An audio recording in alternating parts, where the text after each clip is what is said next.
Hai, Assalamualaikum warahmatullahi wabarakatuh. Kami dari gugus 1 Outer Island, kelompok 10 Sebatik Island ingin memperkenalkan diri. Saya Mila Fira Puspita Anggriani dari program studi perencanaan wilayah dan kota. Assalamualaikum warahmatullahi wabarakatuh. Perkenalkan, nama saya Faikan Nugrah Ramadan dari program studi teknik elektro angkatan 2020. NIM saya 0420 1031. Perkenalkan, nama saya Muhammad Indra Fatal Hafiz, NIM 112011063, Prodi Informatika. Nama saya Eksana Sagnasia dari Prodi Perencanaan Wilayah dan Kota, NIM 08201028. Kenalkan, nama saya Frendi Wahyu Wibowo, NIM 04201036, Prodi Teknik Elektro. Halo, perkenalkan nama saya Erita Toding Frenden, NIM 10201034 dari Prodi Sistem Informasi. Assalamualaikum warahmatullahi wabarakatuh. Nama saya Yulianto, saya dari Teknik Industri dengan NIM 122010. Nama saya Intan Analisa Nabila, NIM 07201040 dari program studi teknik sipil ITK. Perkenalkan, nama saya Aran Putra Pratama dari Prodi Teknik Industri, NIM 12201008. Warahmatullahi wabarakatuh. Perkenalkan saya Nafia Stuti, NIM 05201062, Prodi Teknik Kimia. Halo, perkenalkan semua, nama saya Nur Wahyuni dari Prodi Teknik Kelautan.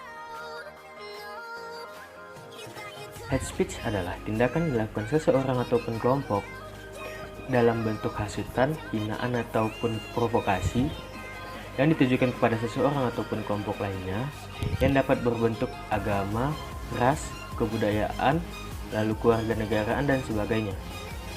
Hate speech atau ujaran kebencian adalah perbuatan yang seringkali dianggap bukan sebagai kejahatan.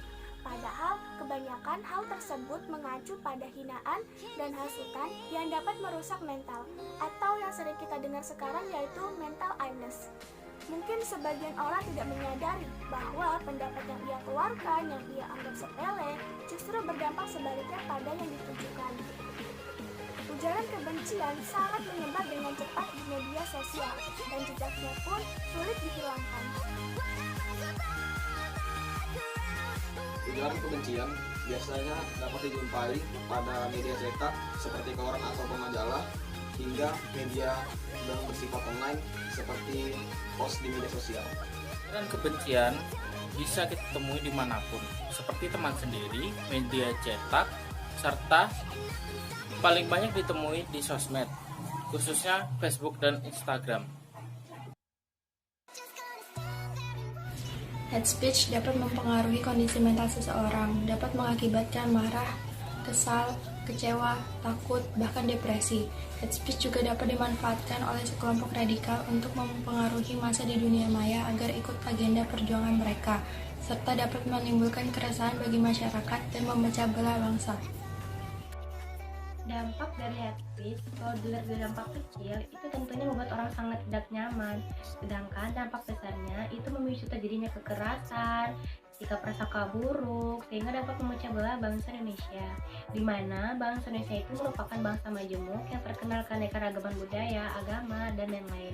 Jadi jika kita melontarkan hate speech ataupun ujaran kebencian, itu sangat berdampak pada persatuan Indonesia. Dampak dari hate speech atau ujaran kebencian adalah dapat mengakibatkan kerugian bagi si pelaku, merasa dikucilkan di dunia maya dan bahkan di dunia nyata, dan dampak besarnya menimbulkan perpecahan politik dan bangsa. Mengapa masyarakat melakukan hate speech? Hate speech itu sebenarnya disebabkan oleh banyak faktor. Faktor seperti faktor kejiwaan, faktor lingkungan, faktor sarana fasilitas, faktor kemajuan teknologi, faktor kurangnya kontrol sosial, faktor ketidaktahuan masyarakat, dan faktor kepentingan masyarakat.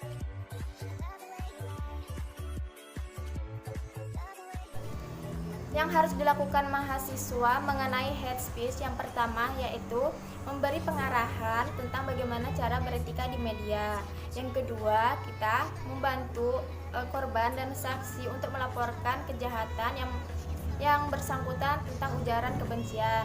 Yang ketiga, kita bisa memberi informasi kepada yang bersangkutan bahwa konten yang ditulis itu bersangkutan tentang ujaran kebencian yang dapat menimbulkan masalah, dan juga kita dapat memberitahu pelaku bahwa dia bisa dijerat dalam Undang-Undang ITE dan juga Undang-Undang Nomor 40 Tahun 2008 yang berisi tentang diskriminasi rasial. Apa tindakan kita sebagai mahasiswa mengenai hate speech? Tidak meniru tindakan tersebut dan mewaspadai setiap postingan yang merujuk pada kebencian dan perpecahan serta tidak menyebarluaskan postingan seperti itu. Bijak dalam bermedia sosial, penyampaian informasi dalam bentuk tulisan atau fotografi mengenai hate speech secara positif, melakukan ajakan atau promosi kebencian berdasarkan ras, jenis kelamin, etnis, kebangsaan, dan agama. Tindakan saya sebagai mahasiswa yaitu lebih bijak lagi untuk menggunakan media sosial dan untuk lebih menyaring lagi berita-berita yang masuk. Jangan sampai menyebarkan berita hoaks. Terima kasih. Jangan kalian berkomentar sebelum tahu apa isi konteksnya. Yang kedua, jangan berkomentar untuk menghina karya orang lain. Yang ketiga, berkomentarlah untuk memberikan dukungan atau manfaat. Yang terakhir, berkomentarlah dengan bahasa yang sopan dan jangan berkata kasar. Terima kasih. Jika kalian ingin bertanya atau pengen tahu sesuatu, langsung saja pergi ke kolom komentar ya. See you next time.